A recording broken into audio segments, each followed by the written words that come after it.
Good morning students. आज की class में हम ब्रेस्ट के बारे में पढ़ेंगे। ब्रेस्ट क्या होता है, तो सबसे पहले हम ये जानेंगे कि ब्रेस्ट क्या है। ब्रेस्ट को मेमोरी ग्लैंड भी कहा जाता है,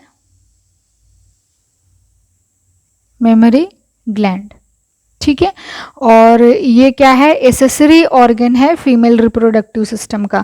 बेसिकली हम फीमेल रिप्रोडक्टिव सिस्टम के बारे में बात कर रहे हैं, तो जो ब्रेस्ट है ये भी फीमेल रिप्रोडक्टिव सिस्टम के अंदर ही आता है, लेकिन ये क्या है, एसेसरी ऑर्गन है।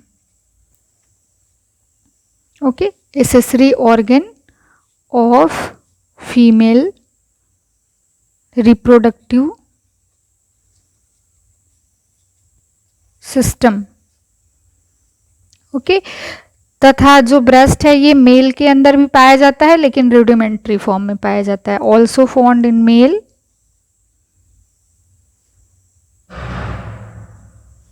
बट इन रूडिमेंट्री फॉर्म, ठीक है।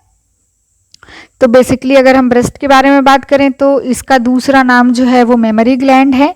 ये एक एसेसरी ऑर्गन है जो फीमेल रिप्रोडक्टिव सिस्टम के अंदर आता है, तथा ये मेल्स के अंदर भी पाया जाता है, लेकिन बहुत ही रूडिमेंट्री फॉर्म में पाया जाता है। अब अगर हम स्ट्रक्चर के बारे में बात करें कि ब्रेस्ट का स्ट्रक्चर क्या है और कैसा है, तो सबसे पहले जो ब्रेस्ट है ये बहुत सारे ग्लैंडुलर टिश्यू से मिलकर के बने हुए हैं, है ना, ग्लैंडुलर टिश्यू, ठीक है। बेसिकली बहुत सारे ग्लैंड्स जो हैं वो भी इन्हीं टिश्यू से मिलकर के बने होते हैं। तो ये ग्लैंडुलर टिश्यू जो है जिससे मिलकर के ब्रेस्ट बना है, ये किसके लिए रिस्पॉन्सिबल है, मिल्क के लिए, रिस्पॉन्सिबल फॉर मिल्क। ओके, तो ये क्या है, मिल्क के लिए रिस्पॉन्सिबल है। इसके अलावा यह फैटी टिश्यू, फाइब्रस टिश्यू व कनेक्टिव टिश्यू के द्वारा जो है कि चेस्ट वॉल में सिचुएटेड होता है। तो अगर हम बात करें कि लोकेटेड कहाँ है ये, है ना, तो located in chest wall, chest wall के अंदर पाया जाता है। और चेस्ट वॉल के अंदर ये किस चीज से फिक्स होता है, तो fatty tissue, fibrous tissue and connective tissue, ठीक है। तो ये फैटी टिश्यू, फाइब्रस टिश्यू और कनेक्टिव टिश्यू, ये तीनों के तीनों मिल करके उसको चेस्ट वॉल के अंदर क्या करते हैं, लोकेटेड, मतलब कनेक्ट करके रख सकते हैं, कनेक्ट करके रखते हैं, हम ये कह सकते हैं। ओके, तो अब देखो हमने ये पढ़ा कि जो ब्रेस्ट है, ब्रेस्ट ग्लैंडुलर टिश्यू से बना होता है जो कि मिल्क के लिए रिस्पॉन्सिबल होते हैं, ठीक है।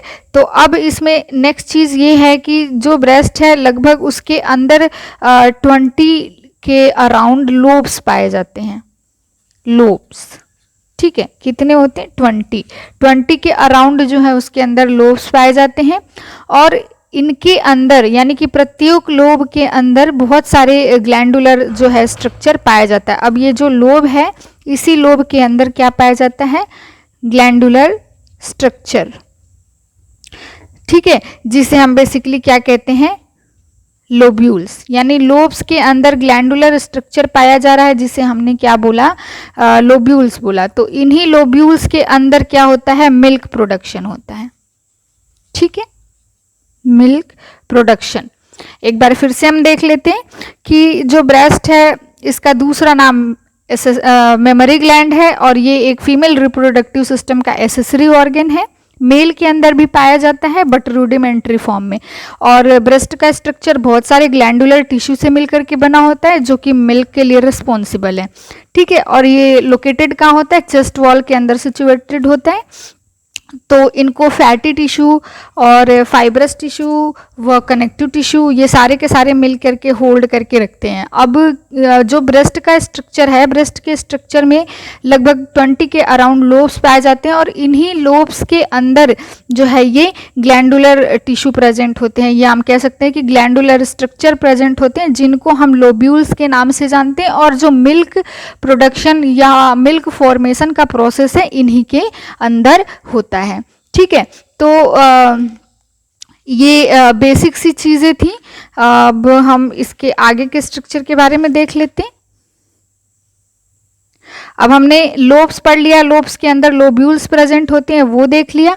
अब जो ये लोब्यूल्स हैं ये एक डक्ट के द्वारा क्या होते हैं, ओपन होते हैं। ठीक है, मान लो कि एक लोब है तो ये लोब के अंदर मान लो मिल्क का फॉर्मेशन अगर हो रहा है तो वो बाहर कैसे आएगा, एक डक्ट के द्वारा। ठीक है, तो बेसिकली ये डक्ट क्या करेगा, यहाँ पे जो मिल्क फॉर्म हुआ है उसको आगे ट्रांसफर करने में हेल्प करेगा। तो उसी तरीके से लोब्यूल्स के अंदर भी डक्ट प्रेजेंट होते हैं, या हम कह सकते हैं कि डक्ट ओपन होते हैं, जिन्हें हम लैक्टिफेरस डक्ट के नाम से जानते हैं, लैक्टिफेरस डक्ट। ठीक है, ये लैक्टिफेरस डक्ट काम क्या करता है, मिल्क को यहां से यानी जहां पे वो बन रहा है वहां से निप्पल तक भेजने का काम करता है। ठीक है, ट्रांसफर यानी मिल्क के ट्रांसफर के लिए या मिल्क को आगे भेजने के लिए यही जो डक्ट है वो क्या है, रिस्पॉन्सिबल है। ठीक है, अब जो है कि हमने पीछे पढ़ा अभी कि जो ब्रेस्ट है, ब्रेस्ट जो है वो जहाँ पे लोकेटेड है वहाँ पे फैटी टिश्यू व कनेक्टिव टिश्यू प्रेजेंट होते हैं। तो वो फैटी टिश्यू और जो कनेक्टिव टिश्यू हैं वो इन लोब्यूल्स को भी कवर करते हैं। ठीक है, यानी कि जो फैटी टिश्यू है और जो आपका कनेक्टिव टिश्यू है वो सारे के सारे इन लोब्यूल्स को भी कवर करते हैं। ये लोब्यूल्स कहाँ पे प्रेजेंट है, लोब्स के अंदर। ठीक है, अब एक नेक्स्ट स्ट्रक्चर इसमें आता है निप्पल के बारे में कि ये क्या होता है। ठीक है, तो ये क्या है, निप्पल हम कह सकते हैं कि एक स्मॉल कोनिकल एमिनेंस है। क्या है, स्मॉल कोनिकल एमिनेंस। ठीक है, एमिनेंस यानी कि उभरा हुआ सा स्ट्रक्चर। ठीक है, तो स्मॉल कोनिकल एमिनेंस है जो बेसिकली क्या कहाँ पे प्रेजेंट होता है, ब्रेस्ट के सेंटर में, सेंटर ऑफ ब्रेस्ट। ठीक है, सिचुएटेड कहाँ पे होता है, ब्रेस्ट के सेंटर में, और ये एक पिगमेंटेड एरिया के द्वारा कवर होता है जिसे हम एरियोला कहते हैं। ठीक है, एरियोला या हम लिख सकते हैं कवर बाय पिगमेंटेड एरिया। ठीक है, तो पिगमेंटेड एरिया के द्वारा कवर होता है जिसे हम एरियोला के नाम से जानते हैं। अब इसी एरियोला के जो है सरफेस पे बहुत सारे सीबेसियस ग्लैंड प्रेजेंट होते हैं। ठीक है, सीबेसियस ग्लैंड, ये जो आपका एरियोला का स्ट्रक्चर हमने बताया, इन्हीं एरियोला के अंदर सीबेसियस ग्लैंड प्रेजेंट होते हैं। तो लैक्टेशन के टाइम पे, लैक्टेशन का मतलब क्या हो गया, जब माँ जो है वो बच्चे को, बेबी को ब्रेस्ट फीड करवा रही है तो उस टाइम पे यही जो सीबेसियस ग्लैंड है ये निप्पल को ल्यूब्रिकेट बनाए रखने का काम करता है। Lubricate nipple during lactation. ठीक है, लैक्टेशन के टाइम पे जो निप्पल है उसको ल्यूब्रिकेट बनाए रखने में हेल्प करता है। तो ल्यूब्रिकेट बनाए रखना क्यों ज़रूरी है, ताकि ड्राई ना हो, क्योंकि ड्राई होने से वहाँ पे टीयरिंग होने का चांस है। ठीक है, तो ये बेसिकली इसके बारे में था। अब हम देखते हैं फंक्शन के बारे में। फंक्शन, तो जो ब्रेस्ट है ये एक तरीके से प्यूबर्टी को इंडिकेट करता है, इंडिकेट प्यूबर्टी। ठीक है, प्यूबर्टी को इंडिकेट करता है, मिल्क के सिंथेसिस को, स्टोरेज को और सिक्रीशन का काम करता है। तो हम कह सकते हैं कि लैक्टेशन फंक्शन, लैक्टेशन फंक्शन। ठीक है, यानी कि जो मिल्क है, मिल्क सिंथेसिस का काम करता है, मिल्क स्टोरेज का काम करता है, यानी मिल्क बनता है, वहाँ पे स्टोर रहता है और फिर आगे सिक्रीट होता है। तो इन सब में जो ब्रेस्ट का स्ट्रक्चर है वही क्या है, रिस्पॉन्सिबल है। तो ये इसके फंक्शन हो गए। हम ब्रेस्ट का स्ट्रक्चर देख लेते हैं, जैसे कि सपोज कि ये क्या है, स्किन है। ठीक है, ये स्किन है और इस स्किन के अंदर ऐसे,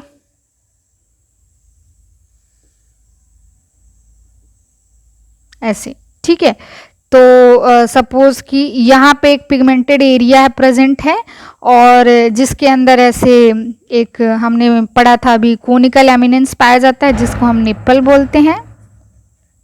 तो ये क्या है, निप्पल है, ठीक है। और ये जो आपको एरिया दिखाई दे रहा है जो निप्पल को कवर कर रहा है, इसे हम क्या बोलेंगे, एरियोला। ओके, तो ये आपका एरियोला हो गया, ये आपका निप्पल हो गया। अब इसी के अंदर जो है वो ऐसे हमने कहा कि इसको फैट लेयर, फाइब्रस लेयर और कनेक्टिव टिश्यू जो है कवर करके रखती है। तो जो सबसे पहली यहाँ पे लेयर है वो क्या है, फैट। तो यहाँ पे फैट ऐसे प्रेजेंट होता है। अब जो है इसी के अंदर इस तरीके से जो है लोब्यूल्स प्रेजेंट हैं ऐसे, ठीक है। अब इन्हीं लोब्यूल्स के अंदर हमने पढ़ा था कि डक्ट प्रेजेंट होती है जिसे हम लैक्टिफेरस डक्ट कहते हैं। तो यहाँ पे हम नेमिंग कर लेते हैं, ये क्या है, लोब्यूल्स, ठीक है। अब लोब्यूल्स के अंदर हम डक्ट जैसा स्ट्रक्चर बना लेते हैं, डक्ट प्रेजेंट होती है।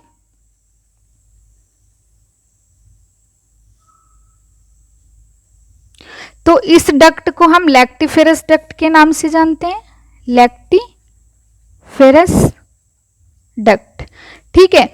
और ये ऐसे स्ट्रक्चर होता है लैक्टिफेरस डक्ट। हमने यहाँ पे लोब्यूल्स का जो नंबर है वो कम ही दिखाया है, पर एक्चुअल में ये लगभग 20 में होते हैं ऐसे।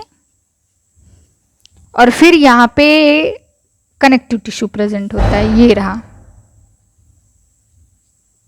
Connective tissue. ओके, तो और यहाँ पे जो है वो आपकी स्किन की लेयर है ऐसे, ठीक है। तो ये जो है स्ट्रक्चर ऑफ ब्रेस्ट, यानी ब्रेस्ट का ये स्ट्रक्चर है। तो हमने देखा ऊपर जो है सबसे स्किन की लेयर है, ये इंडिकेट कर रहा है ये चीज़ें। उसके बाद हमने सबसे पहले निप्पल को दिखाया, कोनिकल स्मॉल जो स्ट्रक्चर है, इसके सराउंडिंग में जो है पिगमेंटेड एरिया प्रेजेंट होता है जिसे हम एरियोला के नाम से जानते हैं। अब इसी के अंदर जो है फैट लेयर प्रेजेंट है। अब ये क्या है, फैट लेयर जो है, कनेक्टिव टिश्यू, ये सब ब्रेस्ट को अपनी जगह पे बनाए रखने में हेल्प कर रही हैं। अब इन्हीं के अंदर लोब्स पाए जाते हैं। ये लोब्स के अंदर, जैसे ये पूरा का पूरा क्या है, लोब्स है, इनके अंदर ये छोटे छोटे जो स्ट्रक्चर हैं ये क्या है, लोब्यूल्स हैं। और इन लोब्यूल्स के अंदर जो है स्मॉल डक्ट प्रेजेंट होते हैं जिन्हें हम लैक्टिफेरस डक्ट कहते हैं। और यहाँ पे हमने कनेक्टिव टिश्यू बना दिया। तो बेसिकली जो है इसी के अंदर मिल्क का फॉर्मेशन होता है और इन्हीं लैक्टिफेरस डक्ट के द्वारा जो मिल्क है वो निप्पल के अंदर सप्लाई हो जाता है, ठीक है। तो ये बेसिकली जो था हमारा ब्रेस्ट के स्ट्रक्चर के बारे में था, ठीक है। अब नेक्स्ट हम देख लेते हैं। तो हम नेक्स्ट देखते हैं लैक्टेशन के बारे में। लैक्टेशन, या हम कह सकते हैं कि फिजियोलॉजी ऑफ लैक्टेशन। तो बेसिकली हम सबसे पहले ये देखेंगे कि लैक्टेशन होता क्या है। तो हम कह सकते हैं कि secretion of milk from mammary gland is called as lactation, ठीक है। Secretion of milk from mammary gland, ठीक है। यानी कि मेमरी ग्लैंड से मिल्क के सिक्रीशन को ही हम लैक्टेशन के नाम से जानते हैं, ठीक है। तो यहाँ पे हम पढ़ेंगे बेसिकली जो फिजियोलॉजी ऑफ लैक्टेशन है। तो अगर हम बात करें फिजियोलॉजी की, फिजियोलॉजी के अंदर हम 4 प्रोसेस के बारे में पढ़ते हैं, 4 प्रोसेस, ठीक है। तो इन 4 प्रोसेस के अंदर जो सबसे पहला है वो है मेमोजेनेसिस, ठीक है। सेकेंड है लैक्टोजेनेसिस,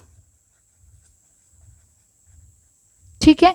नेक्स्ट है गैलेक्टोजेनेसिस, गैलेक्टोकाइनेस।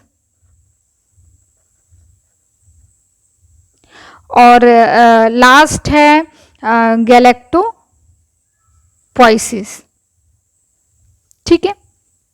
ये फर्स्ट है, ये सेकंड है, ये थर्ड है और ये फोर्थ है। तो इस तरीके से ये जो फिजियोलॉजी है वो 4 प्रोसेस से बना हुआ है, यानी कि हम फिजियोलॉजी के अंदर 4 प्रोसेस के बारे में स्टडी करते हैं, ठीक है। तो इन 4 प्रोसेस के अंदर हम अब बारी बारी से देखेंगे कि कौन सी चीज़ें क्या होती हैं।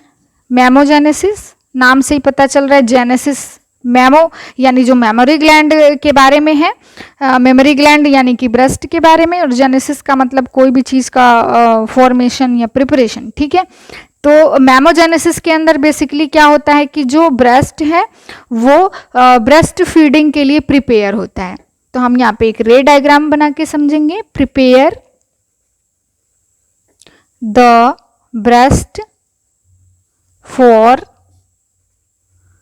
ब्रेस्ट फीडिंग, ओके, यानी कि जो ब्रेस्ट है वो ब्रेस्ट फीडिंग के लिए प्रिपेयर होता है।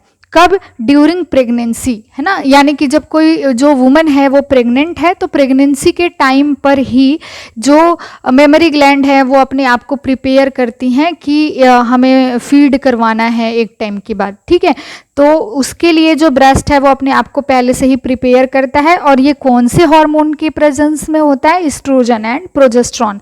तो हम यहाँ पे लिख सकते हैं by oestrogen and progesterone during pregnancy, ठीक है। तो प्रेगनेंसी के टाइम पे ये प्रोसेस होता है, और 2 हार्मोन इसके लिए रिस्पॉन्सिबल है, एस्ट्रोजन एंड प्रोजेस्टेरोन, जो मिल्क के ब्रेस्ट फीडिंग के लिए ब्रेस्ट को जो है वो प्रिपेयर करने का काम करते हैं। अब नेक्स्ट हम देखेंगे लैक्टोजेनेसिस। लैक्टोजेनेसिस क्या होता है? तो लैक्टोजेनेसिस, लैक्टो वर्ड जो है वो मिल्क से लिया गया है, तो यहाँ पे लैक्टोजेनेसिस का मतलब फिर से वही फॉर्मेशन होना किसी चीज़ का या कोई चीज़ प्रिपेयर होना। तो लैक्टोजेनेसिस के अंदर क्या है? जो ब्रेस्ट मिल्क है तो ब्रेस्ट मिल्क का प्रोडक्शन व सिंथेसिस होता है, ठीक है। तो हम इसमें लिख सकते हैं production and synthesis of breast milk, ठीक है, यानी कि ब्रेस्ट मिल्क का प्रोडक्शन व सिंथेसिस का प्रोसेस जो है इसमें होता है। अब इसमें कौन सा जो हार्मोन है वो रिस्पॉन्सिबल है? कौन सा हार्मोन इसके लिए रिस्पॉन्सिबल है? In the presence of prolactin hormone, in the presence of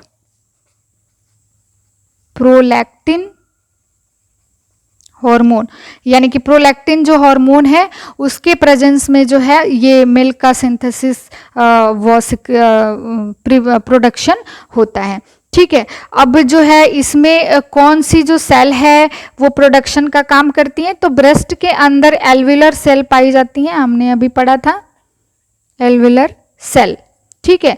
जो ब्रेस्ट के अंदर एल्विलर सेल पाई जाती हैं यही बेसिकली काम क्या करते हैं? मिल्क प्रोडक्शन का, मिल्क प्रोडक्शन, ठीक है। यानी मिल्क प्रोडक्शन का जो काम है वो एल्विलर सेल पाई जो है प्रेजेंट है वो उनके द्वारा होता है। अब नेक्स्ट हम प्रोसेस देखेंगे गैलेक्टोकाइनेसिस। गैलेक्टोकाइनेसिस, गैलेक्टोकाइनेसिस का मतलब क्या हो गया? Secretion of breast milk. जरा इस चीज़ पे ध्यान दीजिए, गौर कीजिए कि जो सबसे पहला फर्स्ट जो स्टेप था मेमोजेनेसिस का, उसमें जो ब्रेस्ट है वो प्रिपेयर हो रहा था। फिर गैलेक्टोजेनेसिस में मान लो कि मिल्क जो है जो ब्रेस्ट है वो प्रिपेयर हो गया, तब अब हमें मिल्क चाहिए, तो गैलेक्टोजेनेसिस के अंदर उसी मिल्क का प्रोडक्शन और सिंथेसिस हो रहा था। अब मिल्क बनने के बाद वो मिल्क क्या होगा? बाहर आएगा, यानी कि सिक्रीट होगा।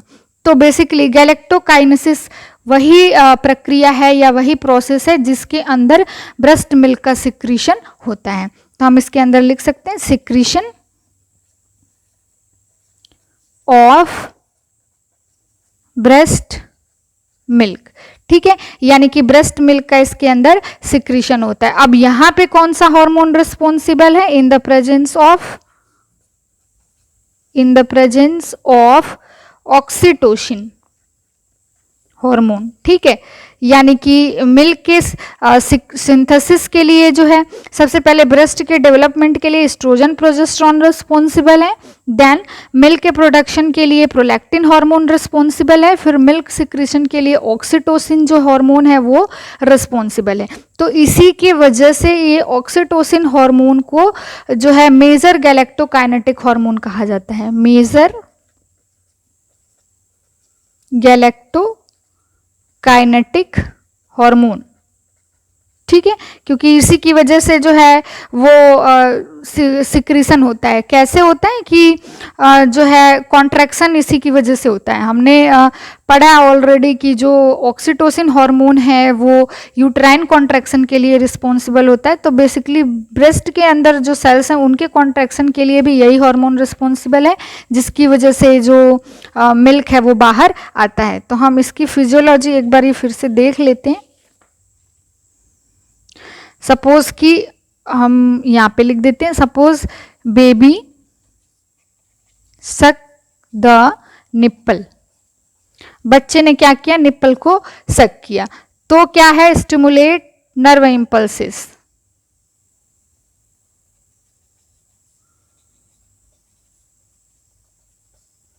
नर्व इंपल्सेस जो है वो स्टिमुलेट हो जाती है, फिर वो कहाँ जाती है, हाइपोथैलेमस में। ट्रांसफर टू हाइपोथैलेमस, हाइपोथैलेमस में जाती हैं। हाइपोथैलेमस में जाने के बाद वो कहाँ जाती हैं, पोस्टीरियर पिट्यूटरी। हम पहले पढ़ चुके हैं कि जो ऑक्सीटोसिन हार्मोन है वो पोस्टीरियर पिट्यूटरी से रिलीज होता है,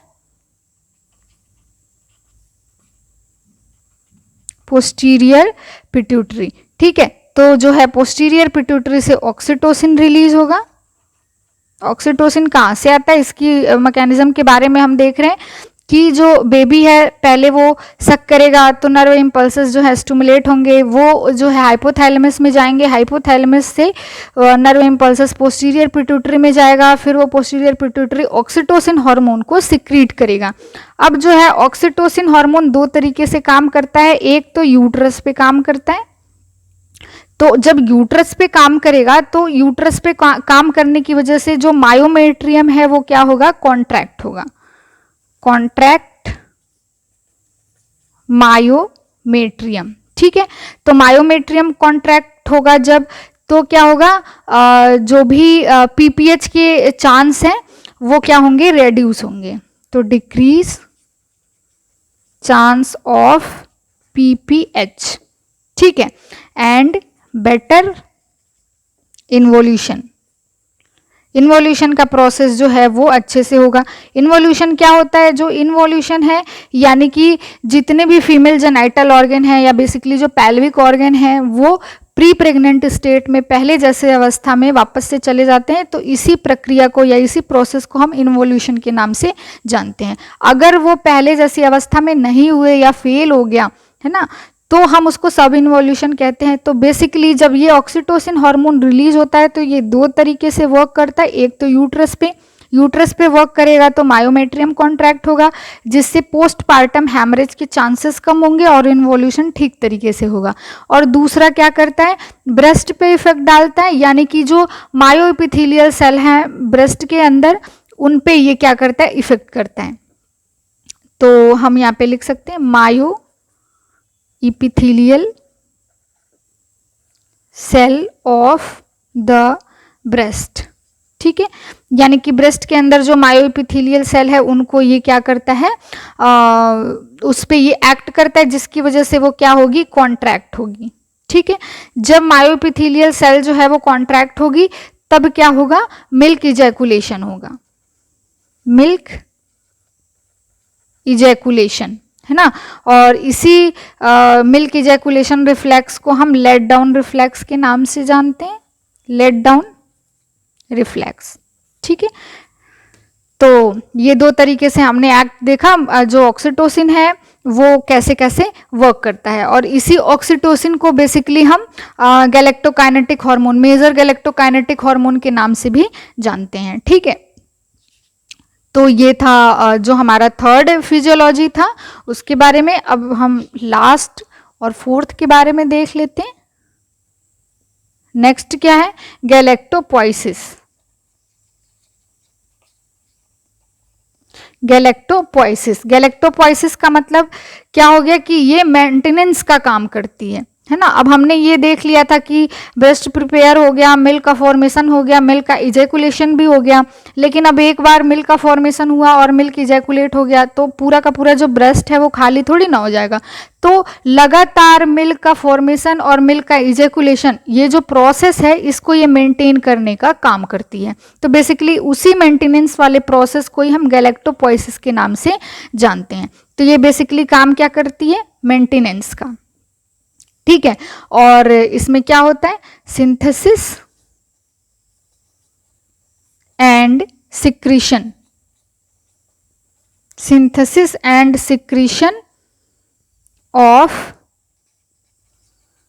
ब्रेस्ट मिल्क। ठीक है, इसके लिए कौन सा हार्मोन रिस्पॉन्सिबल है, प्रोलैक्टिन।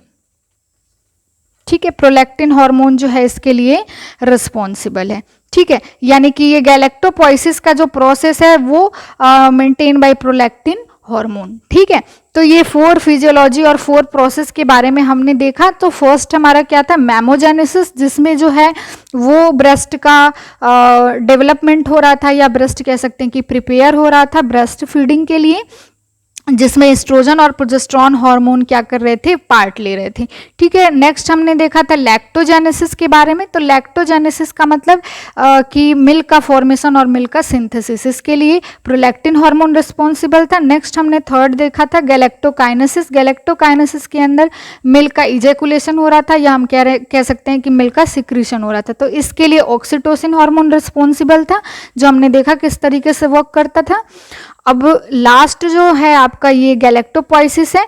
तो गैलेक्टोपोइसिस का मतलब क्या हो गया कि मिल्क के सिंथेसिस में, यानी कि मिल्क के फॉर्मेशन और सिक्रीशन, इन दोनों के अंदर मेंटेनेंस का जो है काम वो बनाए रखना, यानी बैलेंस बनाए रखना। ठीक है, फॉर्मेशन और जो है आपका सिक्रीशन, इन दोनों के अंदर मेंटेनेंस बनाए रखना या बैलेंस बनाए रखना हम कह सकते हैं। तो इस गैलेक्टोपोइसिस की जो प्रोसेस है इसके अंदर कौन सा जो हार्मोन है वो रिस्पॉन्सिबल है, प्रोलैक्टिन हार्मोन। ठीक है, तो ये बेसिकली था हमारा ब्रेस्ट के बारे में और फिजियोलॉजी ऑफ लैक्टेशन, कि ब्रेस्ट का जनरल स्ट्रक्चर। हमने ब्रेस्ट के डीप स्ट्रक्चर के बारे में स्टडी नहीं किया, वैसे तो उसमें और सी बहुत सारी चीज़ें हैं, पर एक जनरल स्ट्रक्चर कैसे प्रेजेंट होता है वो हमने देखा।